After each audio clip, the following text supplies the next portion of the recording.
기독 신앙의 핵심 가치는 영생입니다. 우리가 이해할 수 있든 없든 영생이에요. 요한복음 3장 16절의 그 말씀 아닙니까? 하나님께서 세상을 이처럼 사랑하사 독생자를 주셨으니 이는 저를 믿는 자마다 멸망치 않고 영생을 얻게 하려 하심이라. 그러니까 예수님의 오신 목적이 영원한 생명 조엔 아이온이다 이거지요. 그런데요, 하나님 없는 영생은 의미가 없습니다. 이대로 계속 산다고 생각해 보세요. 얼마나 힘들겠습니까? 예수님께서는 영생의 방법으로 이 땅에 오셨습니다. 많이 가지면 행복할 것 같아요. 안 가진 사람 좀 가지면 행복하지요. 여기 실리콘밸리라고 정보통신 기술로 돈이 많이 번 사람들이 아니습니까? 미국 캘리포니아. 이 사람들은 세상이 종말이 무서워서 뉴질랜드에다가 벙커를 짓는데요. 종말도 희한해요. 뭐 행성이 와서 부딪힌다든지 심지어는 좀비가 마귀가 멸망시킬 것이라고 실제로 그래요. 아무튼요, 예수님께서는 영생의 방법으로 오셨는데요. 요한복음 17장 3절을 보면 영생은 곧 유일하신 참 하나님과 그의 보내신 자 예수 그리스도를 아는 것입니다. 그랬습니다. 영생은 영원히 사는 것, 줄임말입니다. 몸은 한계가 있습니다. 영원하지 않습니다. 생각해 보십시오. 팔팔하던 청춘은 잠깐입니다. 온데간데 없어요. 인생 대부분이요, 노쇠와 가장입니다. 쓰러지듯 삽니다. 여러분 이상하지 않습니까? 다른 곳이 있다는 얘기예요. 우리는 제한적인 이 땅에서 몸의 세계에서 삽니다. 이런 상황에서 무제한의 영원한 삶을 이해하려고 합니다. 추구합니다. 실현하고 싶습니다. 한 번도 경험한 적이 없는 영원한 생명의 세계를 어떻게 알아차릴까? 이 문제입니다. 기독 신앙인으로서 우리의 각자 사명이 그거예요. 다른 것도 없어요. 그것이 아니라면 인생은 정말 의미가 없습니다. 하루를 더 살아야 할 이유가 없습니다. 사는 것 자체가 그냥 고통일 뿐입니다. 죽지 못해서 삽니다. 더우면 더워서 힘들어요. 추우면 추워서 힘들어요.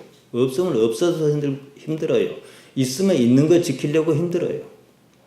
그러면 풀어야 할 숙제가 있습니다.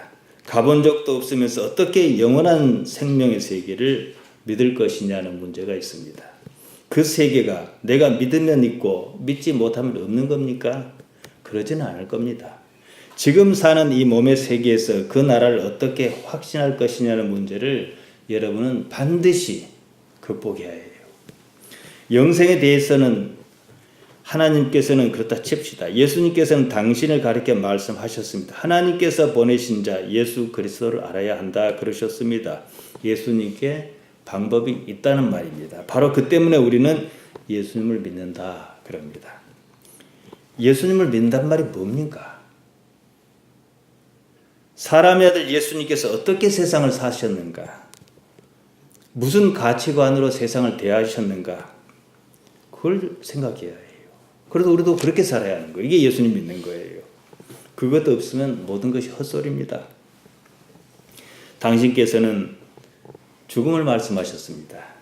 예루살렘에 올라가 고난을 받고 죽임을 당하고 제3일에 살아나야 할 것이라 그러셨습니다.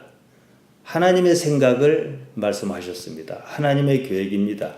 예수님께서는 그러한 하나님의 생각에 동의하셨다. 이 말이에요.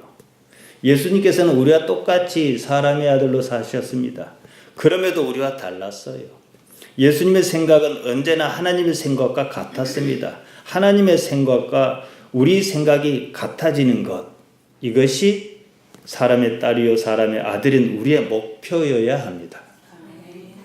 마태복음 5장 48절에 보면 이렇게 예수님께서 말씀하셨습니다. 그러므로 하늘에 계신 너희 아버지의 온전하심과 같이 너희도 온전하라. 하나님처럼 온전하라는 거예요. 그러니까 아직은 덜 온전하다는 것이죠. 이걸 목표로 삼으라는 거예요. 마태복음 5장 48절 제 끄트머리에 있는 겁니다. 이 말씀의 배경이 있어요. 우리가 잘 알다시피 마태복음 5장은 무엇으로 시작합니까? 팔복이지요. 산상수훈입니다. 그리고는 소금 이야기 나오고 등불 얘기 나오고 서기관과 바리새인보다 나아야 한다는 얘기 나오고 송사에 대한 얘기 나오고 간음 얘기 나오고 아내를 어떻게 대할 것이냐는 얘기 나오고 맹세 얘기 나오고 원수를 어떻게 대할 것인가. 그리고 나서 맨 마지막에 온전하라 그러셨습니다. 아버지처럼 말이에요. 온전하다는 말 텔레이오스입니다. 완전하다, 완성하다는 뜻이에요. 영어로는 보면 더 간단해. 퍼펙트입니다. 컴플리트입니다. 성숙하다는 뜻도 있습니다. 어떻게든 이루어야 하는 상태예요. 온전하다는 말은 결국은 하나님과 생각이 같은 상태를 말해. 그냥 내가 무슨 생각을 하든 그게 하나님 생각이어야 하고 하나님께서 어떤 생각을 품으시면 나는 거기에 동의해야 해요. 의견 차이가 없어요. 사람은 당장 하나님의 생각을 알 수가 없습니다. 인생은 하나님의 생각을 알고 거기에 그것을 배워서 익숙해가는 과정입니다. 태어났다고 사람 아니에요. 죽을 때까지 끊임없이 무엇인가 성장해야 해요. 그래서 하나님을 알아가는 과정입니다. 인생이요. 하나님께 익숙하지 않으면 하나님께 동의할 수 없습니다. 하나님 생각이 무엇이냐, 하나님 뜻이 무엇이냐 나이들 궁금한데요. 하나님께 안 알려주시는 이유가 있어요. 안 들으니까요. 그렇잖아요. 그리고 내가 하나님 뜻을 알만한 어떤 경제에 이르면요. 말씀하셔도 들리고 안 하셔도 들려요. 이 점이 우리가 사람의 아들인 예수님과 현재로서 좀 다른 점이에요. 우리가 좀 모자란 부분이지. 하나님의 생각이 다르다는 것은 아직 온전하지 않다. 그런 상태다. 이 말입니다. 그 상태에서는 하나님의 생각이 마음에 들 리 없습니다. 자기가 옳다고 생각합니다. 자기 생각, 프로네오를 포기하지 않습니다. 예수님께서 고난과 죽음과 다시 살아나실 것을 말씀하셨습니다. 그것은 하나님의 생각이었습니다. 예수님께서는 하나님의 생각에 온전히 동의하셨습니다. 제자는 그러지 못했습니다. 생각이 달랐습니다. 베드로가 예수님의 생각을 막았습니다. 마태복음 16장 22절입니다.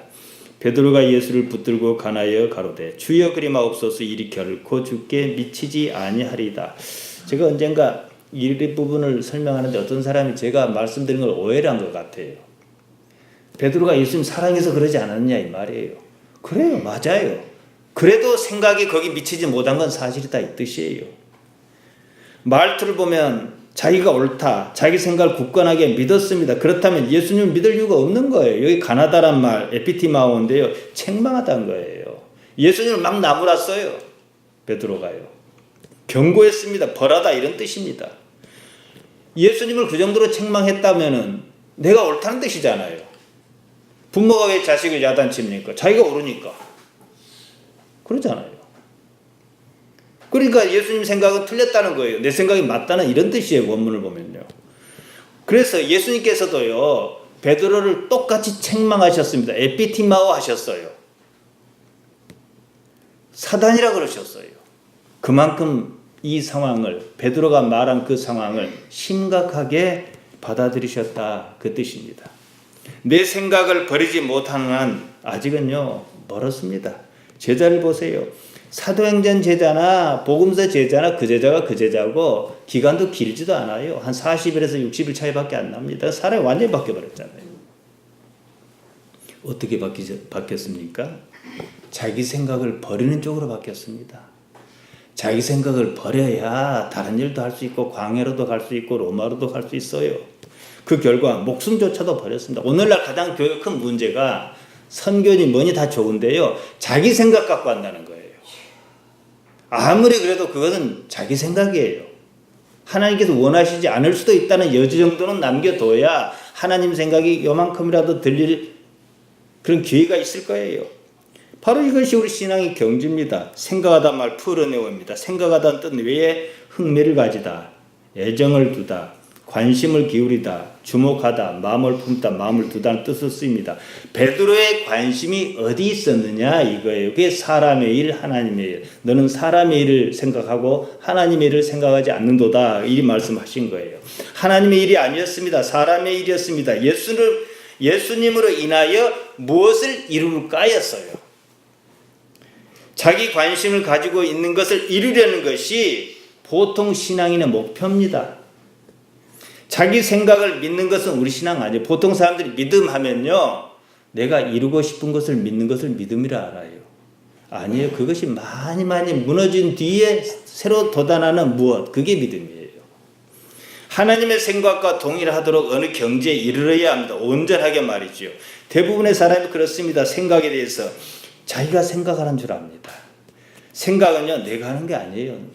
뇌가 하는 겁니다. 뇌가 자기가 살자고 그런 생각을 해요. 나이가 들면은 이게 엄청 굳어있기 때문에 이 차이를 구분 안 가요. 경험을 기반으로 생존 본능에 따른 단지 절차요, 과정일 뿐입니다. 프로세싱입니다. 알고리즘에 따라서 생각한다 이거예요. 사람이 그런 절차에 따른 생각을 자기가 하는 것으로 착각한 데서 문제가 발생합니다. 베드로의 생각대로 그리 마옵소서 한 대로 예수님께서 십자가를 지는 것을 예수님께 십자가 못 지시도록 어디다 그냥 감금해 뒀어요. 뭐 그런다고 예수님이 못 나오실 건 아니겠지만 말이에요. 감금해 뒀어요. 그럼 어찌 됐을까요? 십자가 없었겠지요. 인류 구원도 없었겠지요. 사람은 거기밖에 못 봐요. 거기는 그냥 거기만 보는 게 문제가 아니라 모든 일에는 이해관계가 끼어 있다는 거예요. 베드로가 예수님의 말씀을 따져보고 말한 게 아닙니다. 그냥 툭 튀어나온 자기 생각을 말했습니다. 그리고는 옳다는 거예요. 이게 문제지요. 뇌의 생각을 그대로 입으로 뱉습니다. 사실 생각 없이 생각하고 생각 없이 말합니다. 여러분 말할 때 생각합니까? 안 해요. 그냥 말해요. 큰 덩치 개념만 갖고 있어요. 입이 저절로 말해요. 그래서 외국어가 어려워요. 외국어는 말을 입을 움직이려면 일단 생각을 해야 하거든요. 문제는 그래놓고 그것이 옳다고 믿는다는 사실입니다. 사실 이 문제는 제가 다양한 각도로 말씀드렸습니다. 이번에는 하나님을 알아차리기 위해서 우리는 자기라는 것을 어떻게 이해할 것인가 하는 문제로 말씀드리려고 합니다. 자기를 이해해야 부인하든지 말든지 할 것 아니겠습니까? 믿음을 말합니다. 자기 생각에 따른 믿음일 뿐입니다. 자기 생각을 자기라고 믿는 한 믿음은 어림없는 일입니다. 그거 애쓸 필요 없어요. 자기 부인, 자기 포기가 없습니다. 그 때문에 한쪽에서는 자기 아들에게 자기가 평생 누려왔던 담임 목사 자리를 물려주면서 그것이 믿음, 아니 십자가를 물려주는 것이라고 그럽니다. 참 좋은 십자가도 있죠. 다른 한쪽에서는 그것이 무슨 말이냐고 합니다. 어느 한쪽은 분명히 문제가 있죠. 어느 쪽도 자기 생각을 포기하지 않습니다. 자기 포기가 없어요. 신앙이 아닙니다. 기독신앙의 첫 단추를 깨지 못한 겁니다. 이거 아니면은 예수님께서 나를 따르려면 그랬단 말이에요. 이 문제 해결해야 해요. 첫 단추를 아직 잘못 깬 거예요. 마태복음 16장 24절입니다. 아무든지 나를 따라오려거든 자기를 부인하고 자기 십자가를 지고 나를 좇을 것이니라. 우리는 예수님을 따르겠다며 이 자리에 왔습니다. 교회라는 이름으로 모였습니다. 그러면 자기 부인이 최우선입니다. 반드시 자기를 부인해야 합니다. 자기를 알아야 부인할 것 아니겠습니까? 자기 부인은 자기가 죽고 마는 게 아닙니다. 오히려 자기 목숨을 구하는 올바른 방법이라고 그 다음번에 계속해서 말씀하시지 않습니까? 누구든지 제 목숨을 구원코자 하면 잃을 것이요 누구든지 나를 위하여 제 목숨을 잃으면 찾으리라. 사람이 만일 온 천하를 얻고도 제 목숨을 잃으면 무엇이 유익하리요? 사람이 무엇을 주고 제 목숨을 바꾸겠느냐? 나를 버리지 않으면 제 목숨을 버리는 게 된다는 거예요. 오히려 나를 버리면은 제 목숨을 찾는 게 된다 이 뜻이에요. 자기 부인이 없으면 오히려 자기를 잃고 맙니다. 자기가 없습니다. 온 천하가 무슨 소용이 있겠는가? 이 말씀입니다. 자기 목숨을 잃었는데 무엇이 유익하겠느냐? 그러셨습니다. 우리는 자기가 무엇인지 알아야 합니다. 나아가 반드시 자기를 부인해야 합니다. 이 문제를 오늘부터 3주에 걸쳐 말씀드리겠습니다. 흔히들 생각하는 믿음은 성경이 말하는 믿음과 다릅니다. 믿고 싶은 것을 믿는다고 그 야단이요. 그렇게 용쓸 것 없어요. 그건 믿어서도 안 되고 이루어져서도 안 돼요. 믿음은 그런 것 아닙니다. 성경에서 예를 보죠. 히브리서 11장 8절에서 11절은 이렇게 기록합니다. 믿음으로 아브라함은 부르심을 받았을 때 순종하여 장래 기업으로 받을 땅에 나갈새 갈 바를 알지 못하고 나갔으며 믿음으로 저가 외방에 있는 것 같이 약속하신 땅에 우거하여 동일한 약속을 유업으로 함께 받은 이삭과 야곱으로 더불어 장막에 거하였으니 이는 하나님의 경영하시고 지으실 터가 있는 성을 바랐음이니라. 자, 이 말씀을 길게 보았습니다. 이 얼핏 보면요, 그 어떤 세계가 믿으면 있고 믿지 못하면 없는 것처럼 들립니다. 히브리서 기자 그거 말한 거 아닙니다. 이미 있는 것을 어떻게 받아들일 것이냐, 이 문제입니다. 우리는 내일 태양이 떠오를 줄로 믿습니다. 그것을 믿지 못하면 태양이 안 떠오릅니까? 안 그래요. 무수하게 이미 떠오른 경험에 기반해서 믿는 거예요. 무슨 근거로 내일도 태양이 떠오르라고 믿는 것입니까? 이 문제지요. 하나님을 자기 삶에서 최고 가치로 알고 살았습니다. 평생 하나님만 생각했습니다. 하나님께서 이 삶을 주셨다고 생각했습니다. 무슨 일이든 하나님께서 주관하신다는 생각으로 살았습니다. 한시도 하나님을 잊지 않았습니다. 그러는 중 자기 나름대로 어떤 경험이 쌓입니다. 어떤 경험은 또 버렸습니다. 어떤 경험은 챙겼습니다. 하나님 없는 삶은요, 상상도 할 수 없었습니다. 이해가 필요하지도 않았습니다. 그냥 당연했습니다.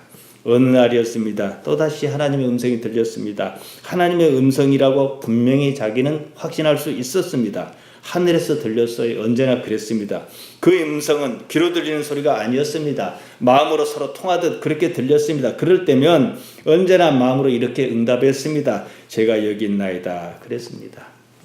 그날은 달랐어요. 하나님께서 이리 말씀하신 거예요. 창세기 22장 2절입니다. 내 아들, 내 사랑하는 독자 이삭을 데리고 모리아 땅의 산으로 가서 내가 네게 지시한 한 산 거기서 그를 번제로 드리라. 그냥 삶을 살아온 사람이 어떻게 그 말씀을 듣지? 그런 삶을 그렇게 절실하게 하나님만 알고 살아온 사람이 어떻게 그 말씀을 듣지 않을 수가 있겠습니까? 내 평생에 하나님은 어떤 분이라는 기준이 있는데, 이건 그때는 이제 이해를 초월하는 거예요. 우리가 태양이 떠오른 걸 이해를 하고 믿습니까? 내일 태양이 동편 하늘에서 떠올 줄 믿는 것이 당연하듯 믿음은 그런 겁니다. 논리적으로 따져서 이해하고 그런 문제가 아닙니다. 반복적인 수많은 경험으로 인한 당연한 결과입니다. 잠시 아브라함 이야기를 말씀드렸습니다. 하나님께 익숙한, 하나님께 길든 사람에게는 자기란 것이 없습니다. 하나님께서는 그냥 오르시다는 거예요. 거기에는 자기 의지가 없습니다. 생각해 보세요. 어떻게 사랑의 하나님께서, 안 사랑해도 상관없습니다만은 아들을 줘놓고 돌아 번제로 죽여서 바치라 그럽니까? 말이 안 되는 얘기예요. 그걸 그대로 믿으면 더 탈이에요. 오늘날 똑같이 와서 봅시다. 기도 중에 열심히 기도했는데 네 아들을 바치라 그런 거예요. 그러면 사회법도 있고 형법도 있고 뭣도 있고 오만 거 다 따질 거예요. 결국은 안 합니다. 그건 무엇이 그렇게 하게 하느냐는 거예요. 자기 의지가 아니에요. 자기가 없어져야 해요. 그런 판단이 없어야 합니다. 의지가 없습니다. 말씀드린 대로 베드로와 비교해서 보십시오. 아브라함에게는 자기라는 것이 없습니다. 이게 믿음이에요. 베드로에게는 자기라는 것이 아직은 있어요. 부활승천 사건, 성령 강림 사건이 있기 전까지는 말이에요. 히브리서 기자가 말한 믿음은요, 우리가 흔히 생각하는 믿음과 다릅니다. 히브리인의 사고방식에 따른 믿음입니다. 믿음, 구약 언어로 에무나입니다. 공평, 견고, 확실, 영원 이런 의미로 쓰입니다. 특별히 신뢰성이 기초한 공평을 말합니다. 신약 성경에서 헬라 말로는 피스티스입니다. 얼핏 보기에 세상은 불합리합니다. 공평하지 않습니다. 정의롭다면 있을 수 없는 일이 참 많습니다. 나쁜 놈도 많고 그럽니다. 우리는 끊임없이 이런 것에 시달립니다. 에무나와 피스티스가 의미하는 바는 이렇습니다. 이처럼 불합리하고 불공평하며 정의롭지 못하다고 생각할 수밖에 없는 이 세상에 어떻게 하나님의 합리와 공평과 정의를 말할 수 있겠는가? 이 문제입니다. 뒤집어서 어떻게 하나님을 신뢰할 수 있느냐는 의문에 대한 해답입니다. 하나님의 어떤 영역을, 그러한 영역을 조금이라도 안다 그러면은 세상에 대한 우리가 보통 관점으로 볼 때는 불공평하고 불합리한데 그것이 어느 정도 해소가 되기 시작해요. 세상을 바라보면 모든 것이 어긋나 있습니다. 하나님을 바라보면 하나님의 질서, 하나님의 공평, 하나님의 정의가 있지 싶습니다. 여기에 어떤 가닥이 잡힙니다. 이것이 믿음인 거예요. 믿음으로 발전합니다. 결국은 몸의 세계를 초월하는 문제로 나아갈 수밖에 없습니다. 동의하실런지 안 하실지 모르지만 하나님의 공평을 딱 하나로 정의하면 뭔지 아시겠습니까? 다 죽는다예요. 신앙은 뭐예요? 어떻게 죽을 것인가예요.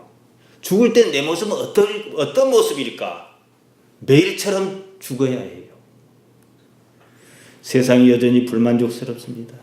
자기 삶에서 하나님을 인정하지 못하고 있다는 방증입니다. 하박국 2장 4절에 잘 나와 있습니다. 보라, 그의 마음은 교만하여 그의 속에서 정직하지 못하니라. 그러나 의인은 오직 그 믿음으로 말미암아 살리라.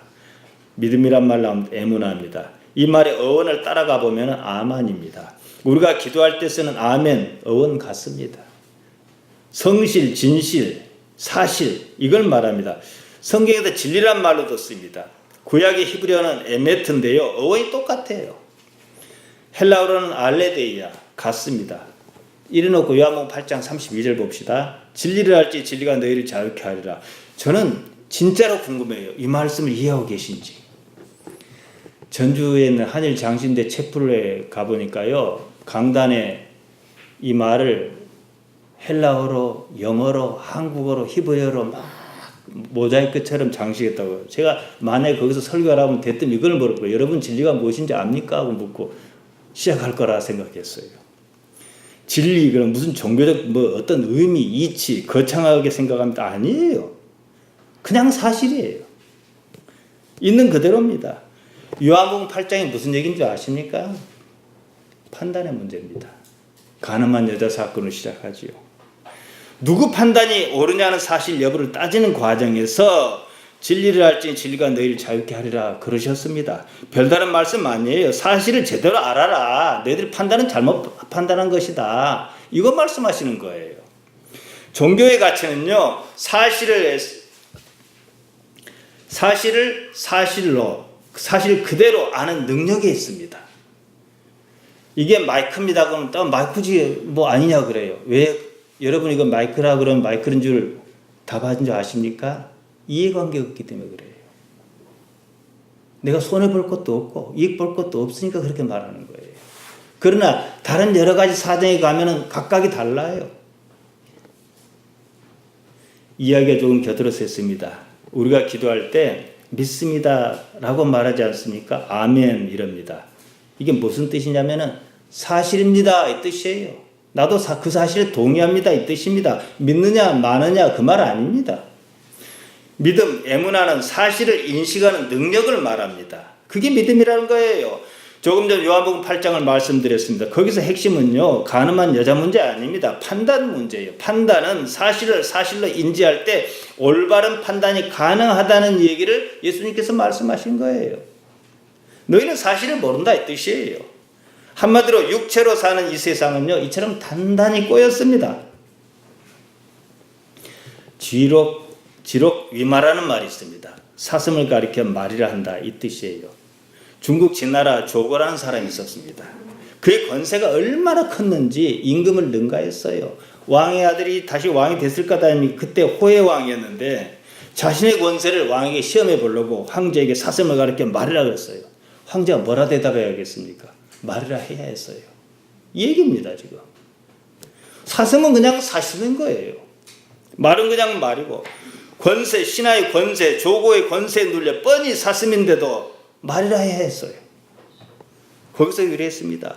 지금 사람의 세상이 지록위마입니다.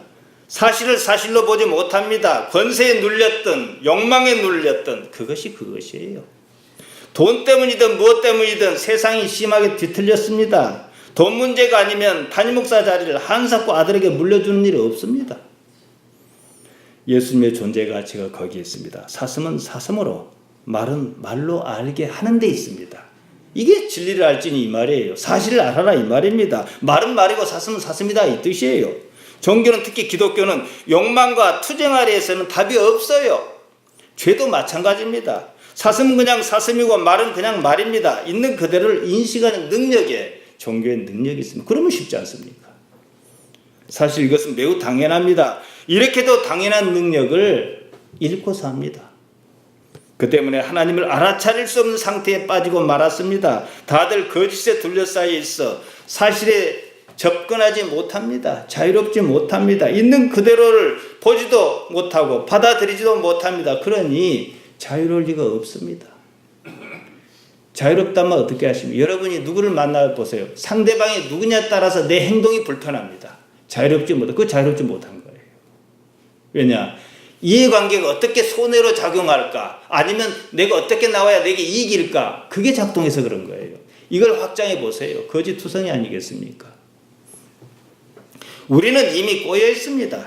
베드로가 예수님께 책망을 받았듯 자기 관념의 세계를 믿음 때문입니다. 사실이 아닌 것을 사실이라고 믿으며 삽니다. 우리 신앙은 세상의 사실을 보려는 것입니다. 그러면 하나님께서 세상을 어떻게 이끌어 가시는지가 또한 보일 것입니다. 세상에는 어떤 질서가 있다는 것을 압니다. 그것으로 하나님을 인식하기 시작합니다. 하나님에 대한 신뢰가 생깁니다. 사실 하나님 문제가 라기보다 하나님 문제 이전에 자기 자신이 문제입니다. 하나님에 대한 신뢰가 생겼습니다. 그러자 세상 저변에는 이미 질서와 합리와 공평과 정의가 하수같이 흐르고 있다는 사실을 알았습니다. 그때 바로 딱 그 지점이 바로 하나님을 인식하는 단계입니다. 하박국서를 보세요. 변한 거 하나도 없어요. 하박국만 변했어요. 우리 각자가 사는 세상에서 하나님을 인식하기 위해서 꼭 해야 할 일이 있습니다. 우리 자신이 이미 갖춘 인식의 틀부터 깨는 겁니다. 자기라고 말하는 그겁니다. 십자가는 자기 부인의 다른 모습입니다. 자기를 부인했기에 십자가를 질 수 있는 겁니다. 예수님께서 말씀하셨습니다. 아무든지 나를 따라오려거든 자기를 부인하고 자기 십자가를 지고 나를 좇을 것이니라. 아울러 스스로 자기 목숨을 구하지 말라 그러셨습니다. 자기 목숨을 스스로 구하려는 데는 이미 자기 판단이 들어가 있습니다. 이렇게 해야 내가 살 것이라 생각하면 그렇게 말하는 것이고, 이렇게 해야 내가 이익일 것이다 또는 손해일 것이다 하면은 또 그렇게 말하는 거예요. 사실이 없어요. 왜곡된 자기는 사실을 사실로 하는 능력이 없습니다. 그런 자기는 자기가 목숨을 구하겠다고 합니다. 그러면 잃을 것입니다. 그러니 차라리 모르면 예수님을 위하여 자기 목숨을 잃으면 오히려 찾을 것이라는 거예요. 제가 언제 말씀드렸습니까? 8월 26일, 9월 9일 두 주에 걸쳐 옥합 사건을 말씀드렸습니다. 모르면 그냥 예수님을 위해서 하면 맞다고 그냥. 모르면 무조건 예수님입니다.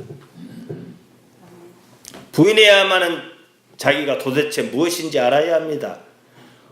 오래전에는요, 이 위궤양을 일으키는 원인이 스트레스다 그랬습니다. 사람들은 그것이 진리, 다른 말로 사실이라고 믿었습니다. 아주 맞아요. 변할 것 같지 않았습니다. 호주의 과학자 베리 마샬이 이 학설을 뒤집었습니다. 생리학자인 마샬은 위궤양이 스트레스나 자극적인 음식 또는 위산과다 때문에 발생한 것이 아니라 그랬습니다. 사람들은 그를 비웃었습니다. 그런 연구를 계속했어요. 1981년 왕리 퍼스 병원에서 위험에 관심 있던 병리학자 로빈 워렌을 만나 함께 연구했습니다. 1984년 프리멘틀 병원에서 다른 사실을 밝혀냈습니다. 유백에 사는 헬리코박터 파일로리균이 위장을 일으킨다 그랬어요. 그 공로로 두 사람은 노벨 생리학상과 의학상을 받았습니다. 그러자 사람들이 이제 헬리코박터 파일로리균이 원인이라고 야단을 치고 광고도 막 나오고 그랬어요. 또 문제가 생겼습니다. 세계 인구의 무려 3분의 1이 이미 헬리코박터 파일로리균에 감염되어 있다는 사실이에요. 근데 왜 3분의 1은 위궤양을 안 앓습니까? 다? 마샬과 워렌의 말들을 하면 세계 인구 3분의 1이 위궤양을 앓고 있어야 합니다. 똑같은 세균에 감염되어 있어도 어떤 사람은 위궤양이 있는 반면 또 어떤 사람은 위궤양이 없습니다. 헬리코박터 파일로리균이 위궤양을 일으키는 원인이기도 하지만 그 균이 위궤양을 꼭 일으킨다라고 말하기도 어려운 상황이라는 거예요. 왜 자꾸 변합니까? 오늘날 관점에서 볼 때 위궤양은 일단 폭넓게 해석하면 면역력 저하예요. 스트레스를 주목하는 것은 스트레스가 면역력을 떨어뜨리기 때문에 도로 원점으로 가는 거예요. 면역력이 떨어지다 보니까 이미 있던 헬리코박터 파일로리균이 이제 힘을 얻어갖고 위궤양을 일으킨다는 것이 아직까지는 정설이에요. 헬리코박터 파일로리균이 위궤양을 일으키는 것은 사실이지만 모든 사람이 위궤양을 앓지는 않습니다. 술과 담배가 몸에 해로운 것은 사실이지만 평생 술, 담배를 즐겼는데도 무려 100살 가까이 사는 사람도 있습니다. 평생 술, 담배를 입에 댄 적이 없는데도 폐암에 걸려 일찍 죽는 사람도 있습니다. 같은 원인으로 말이죠. 보편적으로 그렇다 싶은 일이라 할지라도 사실일 수 없는 경우가 있다는 거예요. 하지만요, 우리가 알고 있는 범위 내에서는 사실은 그냥 사실이어야 해요. 모르는 것 갖고 예수님께서 말씀 안 하십니다. 다시 말씀드립니다. 진리란 말 별말 아닙니다. 그냥 사실을 말합니다. 따라서 우리는 사실을 사실로 아는 연습부터 해야 한다는 거예요. 이게 요한복음 8장 32절입니다. 진리를 알지니 진리가 너희를 자유케 하리라. 안다는 말 기노스코입니다. 그냥 아는 정도가 아니에요. 변하지 않을 만큼의 암, 깨닫다는 의미에 가깝습니다. 남녀간의 성관계로 쓰였다고 말씀드렸습니다. 깊은 관계로 알 만큼 충분히 아는 상태를 말해요. 그래서 기독신앙은 하나님께 부대껴야 해요. 대부분의 부대낀다는 것은 부대끼면 뭘로 나타납니까? 고통으로 나타나죠. 어리석은 자는 고통을 당하고 많은 반면 지혜로운 자는 그 고통이 하나님의 인생 막대기와 채찍이라는 사실을 압니다. 그러니까 이 말씀은요, 사실을 사실로 아는 능력을 갖춰라. 그러면 삶이 자유로울 것이다. 이 뜻입니다. 사실은 있는 그대로를 말하는 거예요. 따라서 우리는 있는 그대로를 받아들이는 연습을 꾸준히 해야 해요. 큰 사건이 아니면 남편이 뭐라 얘기하면 그냥 그대로 믿는 거예요. 아주 큰 사건 아니면. 아내가 뭐라 하면 그냥 믿는 거예요. 자식이 뭐라 하면 속일 때 속이더라도 그냥 믿는 거예요.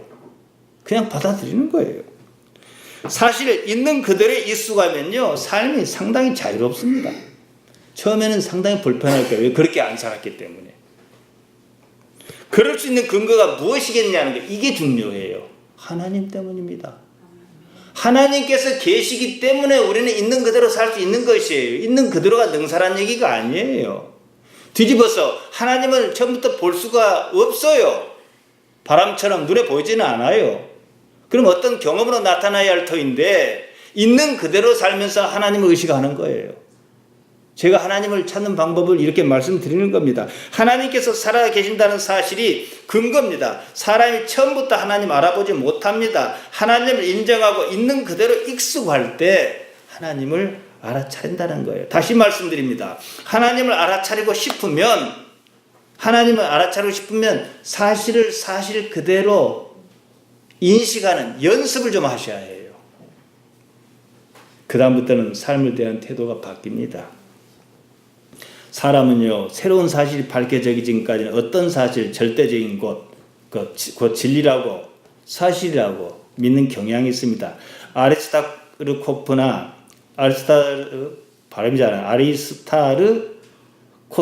코페르니쿠스 같은 사람이 등장하기 전까지는 지구가 우주의 중심이고 태양이 지구 둘레를 돈다 그랬습니다. 절대적인 사실이다. 하나님께서 그러하셨다. 그랬습니다. 안 그런다 그러면 화형에 처했습니다. 마귀라고. 지금 본다면 어리석은 정도가 아니지요. 그러나 그건 사실이 아니었습니다. 사실은 그처럼 이랬다 저랬다 하지 않습니다. 그때나 지금이나 똑같습니다. 다만 사람이 자기 관점을 사실이라고 굳게 믿고 왜곡하는 거예요. 우리 신앙은 이거 깨고자 합니다. 그냥 모르면 그냥 모른다 그러면 그뿐이에요. 적어도 지구가 태양의 주위를 도는지 태양이 지구 주위를 도는지는 그때는 그런 아이디어가 없고 기술이 없었다고 우주 밖에 가서 봐야 해요. 안 가봤으면 나도 모르네 해야 해요. 사람이 자기가 처해 있는 환경에 따라 진리라고 사실이라고 믿어 의심치 않는다는 사실이 문제입니다. 삶의 환경이 사실을 대신한 셈입니다. 삶의 환경이 나은 것은 사실이 아니에요. 아주 좋게 쳐줘서 무난합니다.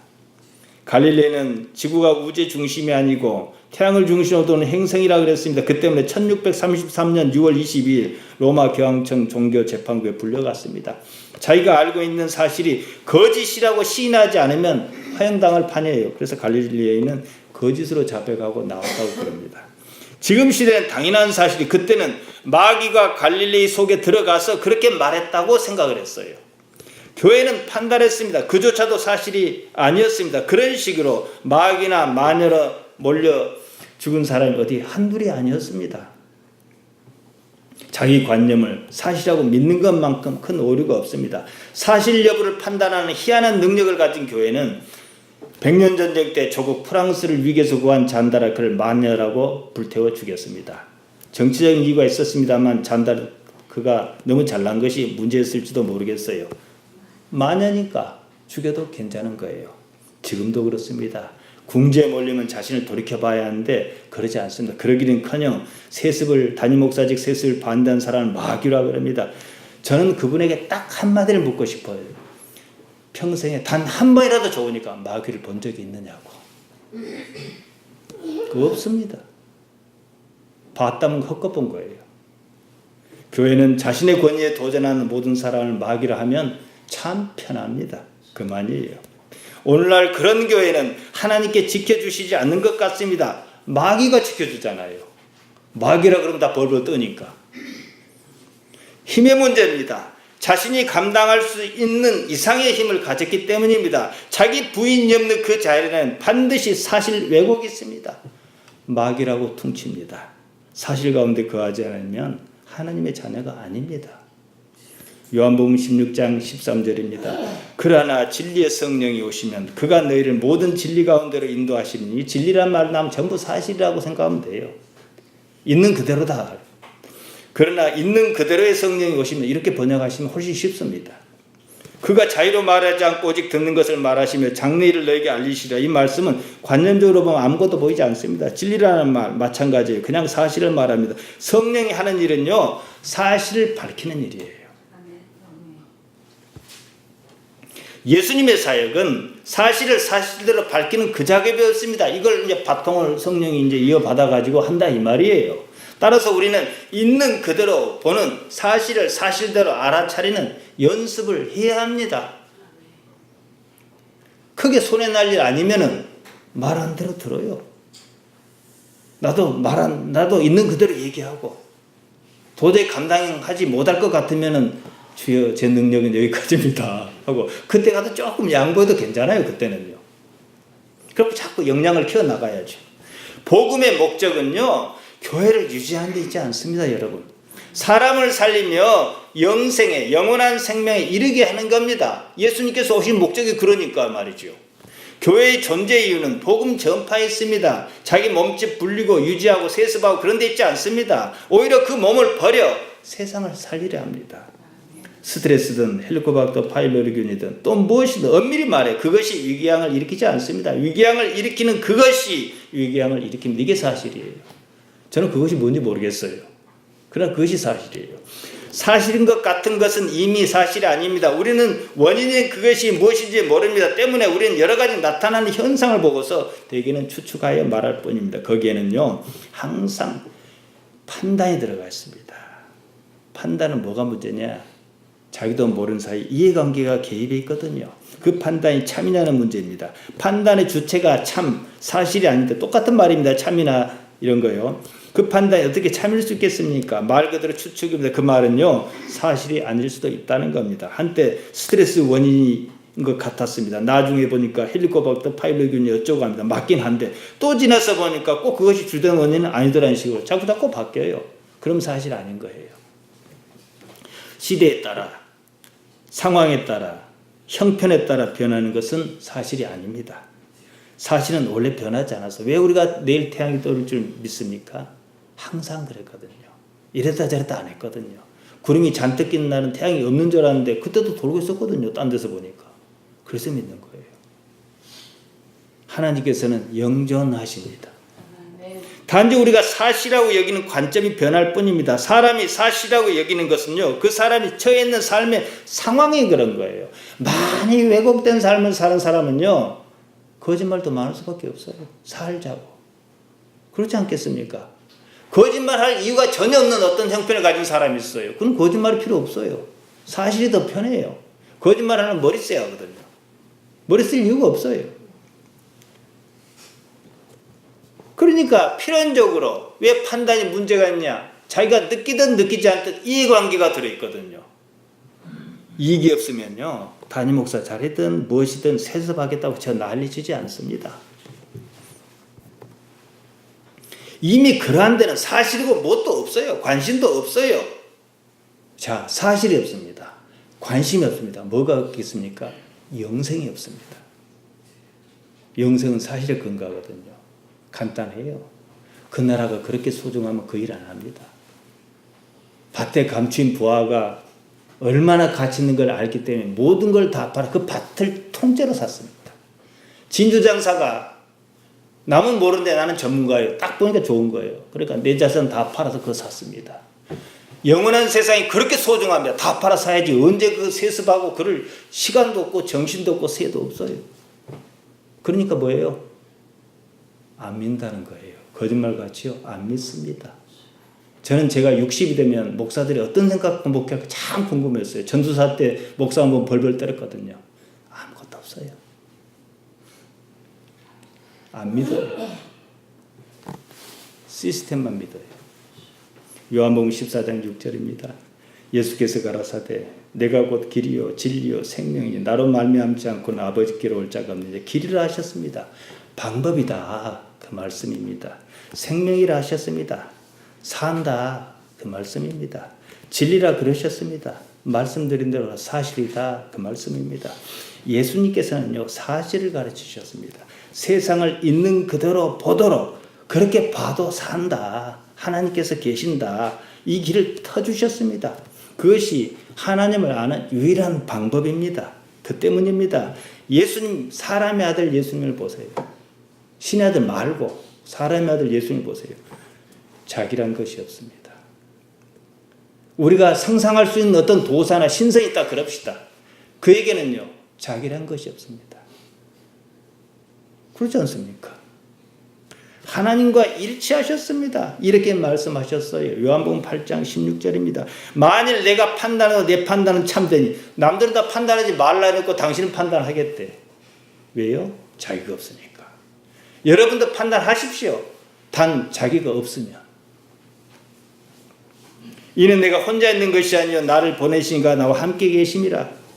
예수님의 판단이 참인 이유를 말씀하셨습니다. 자기 자신이 모든 것을 하나님 앞에 내려놓았기 때문입니다. 이 말에 의미하는 바는 당신께는 자기란 것이 없다. 그 말씀입니다. 하나님만 계셨어요.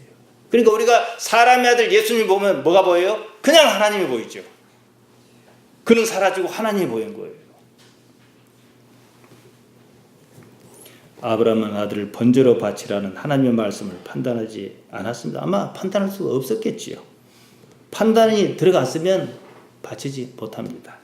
그 상황에서 자기란 것이 없었습니다. 이미 자기를 부인한 상태였습니다. 그런 상황에서 믿음을 거론할 수 있다. 이 말씀입니다. 자기 고집, 이기심, 열망 그런 것과는 상관이 없습니다. 사람의 아들 예수님께서 십자가는 합당하지 않았습니다. 그럴지라도 하나님께서는 그냥 오르셨습니다. 그렇다면 십자가를 안 지는 방법이 없는 거예요.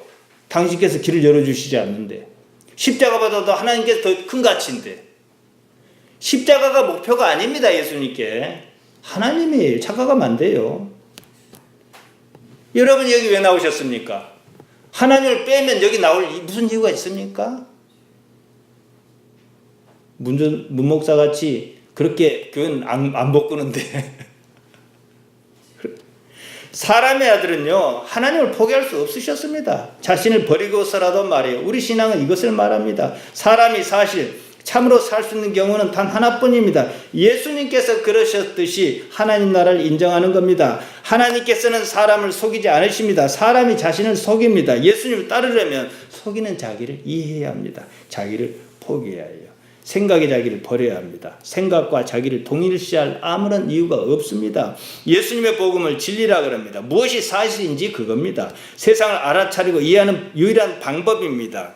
우리는 지금 현실의 삶의 현실이 하나님의 현실이라고 인정해야 해요. 이게 첫 번째 조건입니다. 하나님 모르게 살짝 일어난 일이 없잖아요. 그리고는 사실 그대로 있는 그대로를 의식적으로 알아차리는 거예요. 그러면 하나님께서 어느 날 어떻게 나타나시는지 나름대로 감이 잡힙니다. 하나님 나라가 바로 거기에 있습니다. 하나님을 알아차리는 가장 현실적인 방법을 지금 말씀드렸습니다. 생각 안 나면 녹음된 거 다시 들어보시기 바랍니다. 기도하십시다.